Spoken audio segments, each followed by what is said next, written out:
Okay, Sheri, I'm looking at all the buttons, and once again, it looks like we are live. It must be Wednesday morning, 9:30 Central Time. I can always set my watch by that. I like this. It is not Wednesday morning, 9:30 Central Time. We're pre-recording this, TerryAnn. Did you forget? No, I just jumped ahead. I got in my spaceship, I went through the wormhole, and I wound up on Wednesday morning. Well, it says Wednesday morning because we are live on Wednesday morning, but I just want to let you know that we are pre-recorded because Why are we what blah, blah, blah. I can't even say the word. Why are we pre-recording this? because that's a great way to duplicate yourself. Have you ever Oh, thought about doing that? ooh, yes. TerryAnn and I have to be two places at the same time. It's not very often that we both have other obligations, but we both have family obligations. So we couldn't be live. So we want to be here for you. So we are pre recording. Go ahead, TerryAnn. Open up. Open up. Yes, let's do that. Welcome to Conversations with Sheri and TerryAnn. I am TerryAnn Porter, life coach, TA. It is time to defeat those lies of negative self talk by changing your perspective. Then explore the new possibilities. See the pathways that are opening, and then choose which one that you will proceed on with truth. And as always, my co host, the amazing, now a TV star, Sheri Berger. Good morning. Good morning. It's great to see everybody that's here. We still want you guys to leave comments, even though this is not live. But I am Sheri Berger. I'm the owner of Here to There Consulting, and we educate business owners with those tools to balance life, business, and finances so that you can have growth, leadership, and success moving you from here to there. So we will create those custom roadmaps. So welcome, welcome. And we are going to talk about one of my favorite topics today, goal setting. And yes, you are right. I have been being live on Kansas, what is it? Great Day, Great Kansas Day, City Kansas City on at 11 Fox 4. o'clock on Wednesdays, but they have me going every other Wednesday on yes, and I have been highlighting my business and doing 5-minute segment on there. Oh my gosh, whoever thought that would be a goal? It was great. I got that opportunity. I think it's great that I'm able to highlight my business. And if you haven't seen those segments, I've been sharing them on social media, and they also will be on my YouTube channel. And I think TerryAnn and I are both going to put our links down below so that you can subscribe to our YouTube channel. And TerryAnn has a great event. Well, that was last week. And if you missed it, you need to be on her YouTube and she'll tell you a little bit about that. Yes, on Friday night, I had the honor of being part of a 3-day women's virtual summit. I shared a session called Daughter of the King. You may not know this, but you are a princess. And you can see that replay on my YouTube channel, and we will have that in the comments. So, did you hear? If you're not following us on YouTube, you're missing out. So, be sure to subscribe to both of our YouTube channels. And we really, really appreciate you. Let's talk about our topic today, TerryAnn, goal setting. Yes, we are continuing the discussion of goal setting. And what I think is interesting, because you mentioned a little earlier, being on TV was never one of your goals. But life has a way of kind of offering different roads and different paths to a destination. And here you were able to get off for a while and go a different path. What does that do to your goal setting? Well, let me see. I've had goal settings, right? I belonged to Toastmasters. I became a public speaker. I am a public speaker. And then we did this, right, as a podcast so that we would be out here more presenting. And so that was one of my goals.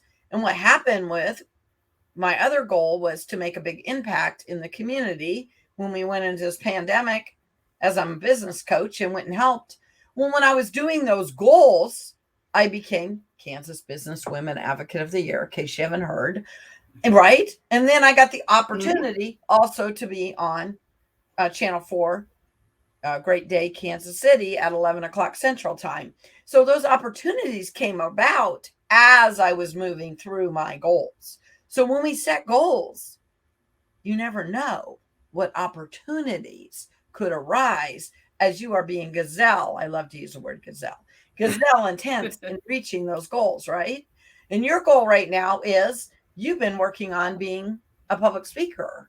Well, not that you aren't. You are a public speaker and you want to do it more. So you joined a group. What's the name of the group? The group is Women Speakers, and it is a place for Christian women speakers. If you need a speaker for an event that you have, you can go there, and there is a repository, is that the right word, of hundreds of women speakers, and you can find what fits just right for your venue. And I would love if I was the right one, but if not, it's a great place to find Christian women speakers for your events. And that's how you got the speaking opportunity. And that's how I got this opportunity. Last Friday. And then TerryAnn had another goal that she was really working on. She's been a Toastmasters, and she's helped a lot with Toastmasters, did public speaking, and you won an award because what was your goal when your goal was not the award? What was your goal was I never imagined getting the award. I didn't either, right? But what was your goal? What was my goal in Toastmasters? Yeah, when you won this amazing Toastmaster of the Year award, what was your goal? You had a goal and then you won an award, sort of like I had a goal and then I won an award. My goal was just to help all of the clubs to adjust and acclimate to the new settings that we had when the pandemic hit. I helped many of the clubs through Zoom, taught a lot of how to use Zoom, did a lot of background work for the districts. So we had our conference online. We have our contest online. And I was able to serve behind the scenes, use Zoom to make all of these things work. So all of a sudden you had district level without actually signing up for district level. You just sort of went into the district level and you were the big person behind the scenes. And all you were doing is similar to what I was doing, the next right thing. I love that phrase. Doing your goals, we were doing the next right thing. So what if you're doing your goals and then as you're going along, you just do the next right thing, the next step? What kind of opportunities might arise? Oh, I like that. So that's sort of what happened to both of you and I this last year, this last pandemic. And that happened in different ways. And we both were like, wow, we're both award-winning coaches now, right? And now let me ask you, talking about goal setting. Now you have mentioned here on Conversations many times about your book. How is the book coming? Okay, so remember, I've told you guys that I was writing a book because I was going to be on a women business cruise and I didn't really have a plan, but I'm going to get this book done. And then the pandemic hit and I was out saving the world one business at a time. I love that. Became the Kansas whatever businesswoman of the year. But no, all of a sudden in July, I realized I broke a board literally saying that writing a book is hard. And then I put up the step actions of how to get there. Now, I've changed my date of how to get my book done a couple times here. I wanted it done by the end of the year. My book is totally written. It is being edited as we speak. And I think it'll be going by the end of the month to be published. But I don't have all those exact dates figured out. But guess what? There's huge progress. And there are two things. I know you're going to think they're funny. There's two things that are not done in my book cover and my title. Everybody want to know my book cover and my title. And that's what I'm doing last. But putting all these pieces together, I was telling TerryAnn, this is my first book. Have you ever written your first book? I know TerryAnn has. But if you've ever written your first book, how do you write your first book? I don't know. I've never written a book. But when you start biting, taking off one piece at a time, one bite like you eat an elephant at a time and break it down in steps like I did in July. And I was hoping to get it done in 6 months. And I think now I'm at 7. I promise you it'll be done by 8 months. I promise you. I know for a fact it will be done. But I didn't think I could, it was overwhelming. And it was something I never did. I felt the same way. I know I was telling TerryAnn this. I was a single parent. When I was with my ex-husband, I didn't have a GED. I didn't have a driver's license. So I got my GED, got my driver's license. I wanted to go to school, go to college. Didn't think I could do that. I got my associate's degree at JUCO, and I would only get my associate's degree. And I wanted to get my bachelor's, but I couldn't see that I could do that. So what did I do? I got my GED. I got my driver's license. Then I got my associates from JUCO here, our junior college. And then I went ahead and I got my big old degree from Park University and have a bachelor's degree in computer-based information systems. But do you think I thought I could do that when I was a 20, scared single parent trying to figure life out? I did not. But when I broke it down into those small steps, I could get there. And it's the same way with writing a book. I was telling TerryAnn, I feel like when I was trying to go to college and didn't know, and when I started breaking it down into small components, I'm getting there. Am I getting there? That's the other thing. It took me 5.5 years to get a 4-year degree because I broke it down into small bites. It's taking me a little longer maybe to get my book done, but is it? Or is it because I have a plan that's getting done, right?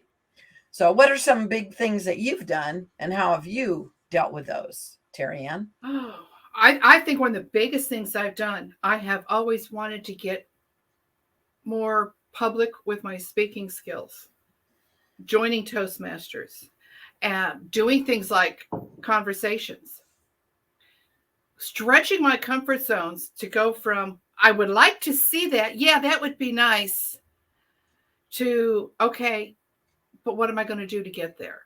And I think I've done a lot of that these last 5 years, taking the steps of knowing that I want to get out there, but you don't just one day get out there and bam, I'm here.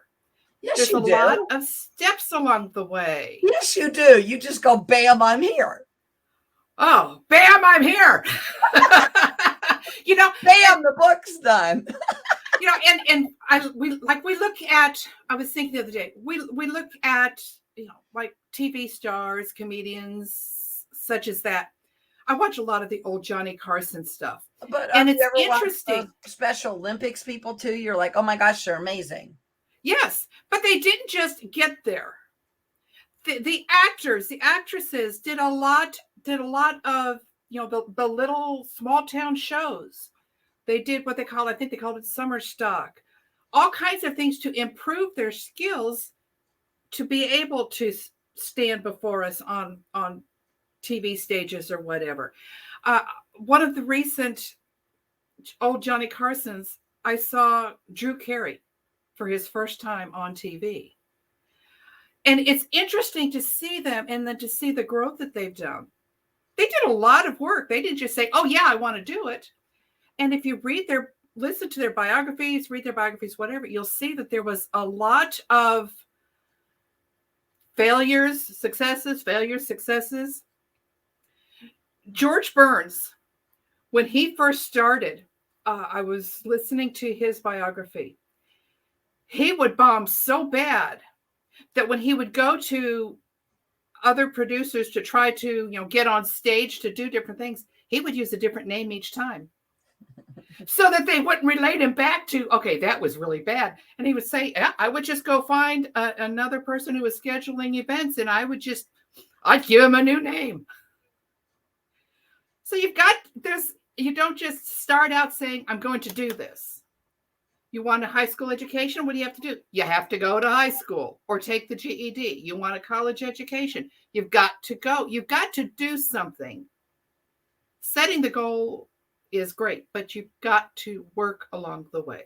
So you mean you should do steps and tasks and move along Steps and break it down, right, into small. Right. That's why I don't like it when it's okay if you make a New Year's resolution. And I want to know what you want to do in 5-10 years, but I want to know how are we breaking it down to get there? And what if, like I said, mine's been a little adjusted, but it's getting there because you set a goal and you have a goal doing that. Yeah. And so we would love to hear, again, this is not live. I get that, but we still would like comments of maybe some big goal that you have accomplished. and what steps you took or what actions. Because, then you get there. And by the way, it's not always about the destination. It's about the journey along the way. Because if you go back and you look at some of those journeys, you can go back and go, oh my gosh, I remember all these moments. So it's those moments along the way that you need to treasure and appreciate too. So yeah, to look at that as well. Mm-hmm. I think like if you go on a trip, you've got your destination lined up. Okay, that's your goal. That's your destination. But it's that traveling along the way. When you stop at that little diner, at that off the road place, and how much fun you had there. And when you tell people about your trip, you don't always only talk about when we arrived here, we did all these things. You also talk about all those things along the way that added to the enjoyment or possibly the problem. Maybe even the problem. I remember I was a child and I can barely remember the details, but there was something about having not one, but I think we had 2 flat tires. And we were in just some little rinky-dink town. And I remember my parents talking about it, how somebody helped them, got them tires, got them on the road. They went back to try to find who did that to say thank you. And they never could find that person. But it's a part of the trip that is always told in that story. Okay, so we drove down the Alaska highway with a motorhome and a Cadillac and one of my parents' hippie friends, okay? So we had to come through customs and everything. It was quite the adventure. And so anyway, and he pulled his hair back, and back in 80, whatever, he came across as a hippie type. I don't even know how my mom and dad were friends with this individual. And I was about 15. But I remember we got stuck in Arizona. We broke down. I don't know what happened. Motorhome wouldn't go. I don't even know. But I remember now I don't like Arizona. Isn't that funny? Because we sat there, I don't even remember how long. And I remember having to go in the bathroom. I think we were washing dishes. I don't even know what we were doing. All I remember is being broke down in Arizona. But I also remember a bunch of fun things of that trip because I grew up in Alaska. My mom doesn't like me saying this, so shh. Okay, I left Alaska when I flew free and I could sit on my mommy's lap because my family's all from the East Coast. And so my mom and dad, to go to funerals and weddings and whatever, they would always take the free child. So when I say I never left Alaska till I was 15 and a half, my mom says I'm wrong because I left when I could fly free. So I'm going to just put that in so my mom won't say I'm lying. And so when I drove down the Alcan, I remember like trees don't get near as big in Alaska. They just don't because we have so much winter. And so all these new, now when I went through Canada, you felt like you were still in Alaska. But when we moved to Seattle, it was just totally different. So I remember that whole adventure. And I'm sorry, when you brought up your thing, I was just like, I remember being broke down in Arizona. I also was not a happy camper because you uprooted me from my whole childhood. I was going to go in my junior level, junior. I would be a junior in high school, all these things. I was a teenager. I had my first real boyfriend, just broke up with him. It was the worst year for me as a child to move. But I remember some of those. What did you just say? Great adventures. And I think it took us 2 weeks. And usually it's a 10-day trip to go from Alaska, I think, to Atlanta. Again, I'm telling this all from a child's perspective. But I know we stopped and visited, family and friends along the way. Mm-hmm. And so I do remember it was a great adventure. Maybe if I wouldn't have been such a mad child for it, it would have been a little more helpful. But I think it's funny that I don't like Arizona because we broke down. So I probably need to go back to Arizona and make Arizona be a good memory. So, but I like the word you said, adventure. And I think we need to take our goal setting and make our journey towards that goal an adventure. But it is an adventure. That's the point. Because you don't know. If you get gazelle intense and you have steps and tasks of where you're going, you don't know what opportunities, we talked about that, are going to come up. And it is about your perspective. And let's say you're going to lose weight. Oh my gosh, everybody loves to pay off debt and lose weight. I know. I want to be debt free, or I want to pay off my credit cards and lose weight. Those are like your two number, right? But let's just say you want to lose weight and then you have a bad month and you don't lose weight. Well, you didn't gain weight, did you? Or if you gained 2 pounds, you didn't gain 10 pounds because you still had a goal. Where when you didn't have a goal, how many pounds were you going to gain? Right? I mean, you're still making progress, even if it's none, because you're staying steady. And so sometimes just looking at those little, what'd you call them, ventures and journey along the way and what's going on in your life. So I know I need to lose weight. I know that's a fun thing to talk about. And I got to get more focused with that. But right now, my goal with losing weight, and it was through the holidays, and it still is, I'm going to be on vacation next week. So I think when I get back, but I have to write it down. I can't say I think. Do you hear me saying I think? I have to decide when I want to get back on track. But I am right now on track. I'm just not on a gazelle track with my weight loss right now. I'll just be honest with you right now. But I made a goal of I'm not going to gain. I'm going to stay steady through. And you know what? I've lost some weight and I've gained a little bit back. And then I've lost a little bit. Now I'm not doing all the way losing like I want to. But I could have gained 10 more pounds through the holidays and I did not. So that is a success because of the way I decided to set myself up, right? And so sometimes, what if you do that? What if you just say, I'm not going to go into more debt. I'm going to have a plan of where I'm spending my money. Oh. You know what I mean? Yes. Versus I'm going to pay off $60,000 that I'm in debt on my credit cards. God help you. I hope not. But maybe you are, right? Same thing with, I got to lose 50 pounds. How about if you're just going to lose I'm going to lose 2 pounds in January, or I'm going to lose 2 pounds in February. What if we break it down? Breaking it down is important. I've had a lot of things going on in my life right now.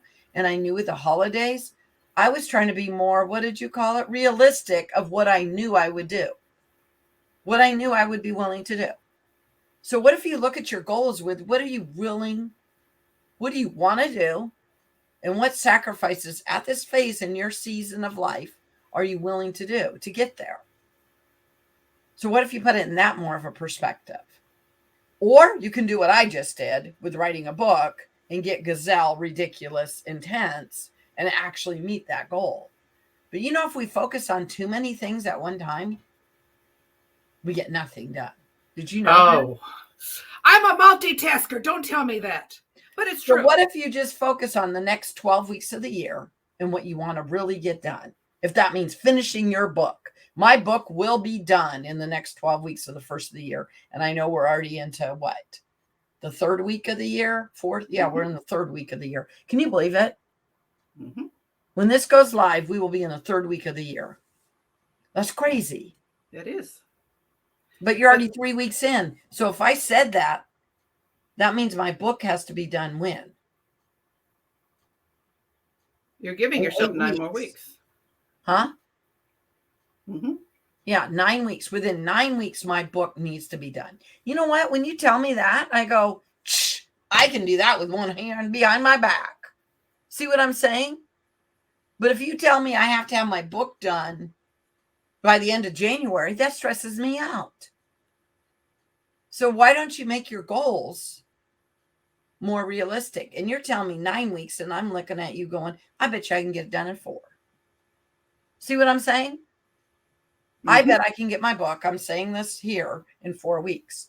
But you just told me I can have 9. And I think that's a good, realistic goal to not stress myself out about it.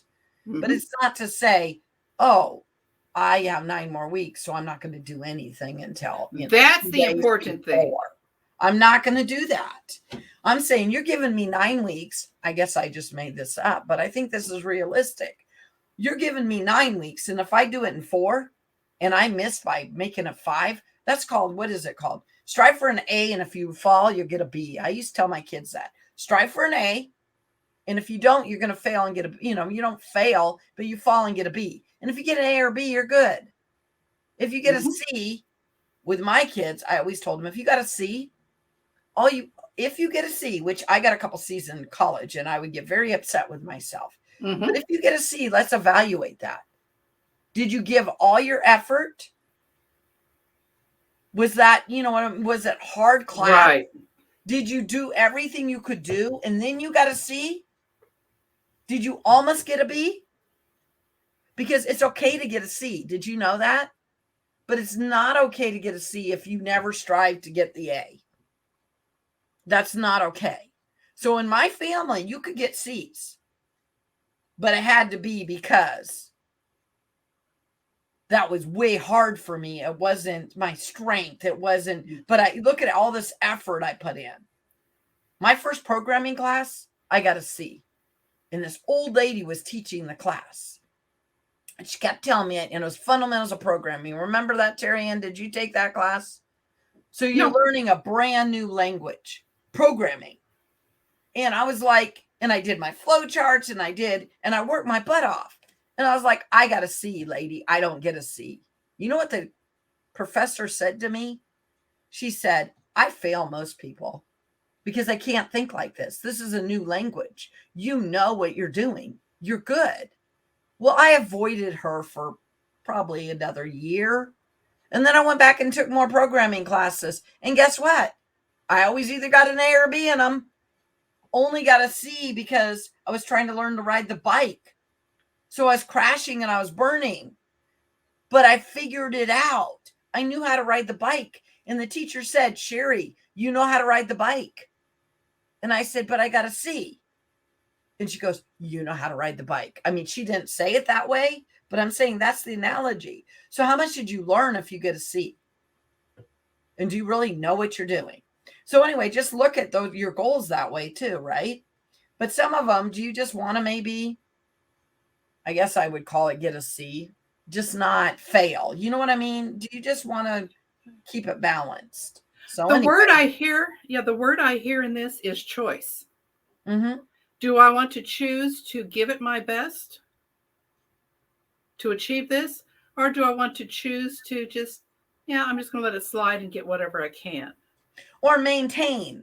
See, like maintain is okay. I don't think that's really sliding. Right. I have to maintain in this area of my life so I can succeed in these areas because I can't focus on everything. Right.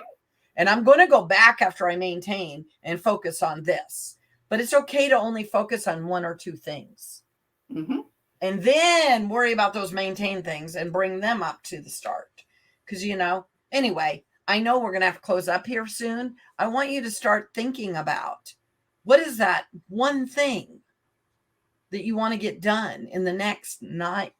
I guess it's less than 9 weeks though now, isn't it? 8 weeks? No, we're 9 weeks. In the next 9 weeks, what is that one thing? Is it writing a book like me? What is your one thing, TerryAnn? I'll be honest, I don't have a one thing. You will next week because I will next week. Okay, I will next week. I mean, because you're doing a lot, but what if you just focus on that one thing that you're trying to get done at the very first of this year? And I know we got 3 weeks gone, but what could you do in 9 weeks? So that's my challenge for everybody this week. Anyway, you guys all go make it a great day. I'm going to let TerryAnn say the final thoughts. What do you have to say, TerryAnn? I'm going to say, think about the one thing that you're going to choose to work on. Change your perspective and look at that one thing. See and then see the possibilities of where you can go. Is that? And then let's do the whole thing. Change your perspective. You will find new possibilities. Pathways are going to open, but then you will have to make the choice to proceed. But if you focus on that one thing, you can get focus on the one thing. All right, guys, you have a blessed day. Bye. We'll see you next week, and we'll be live then.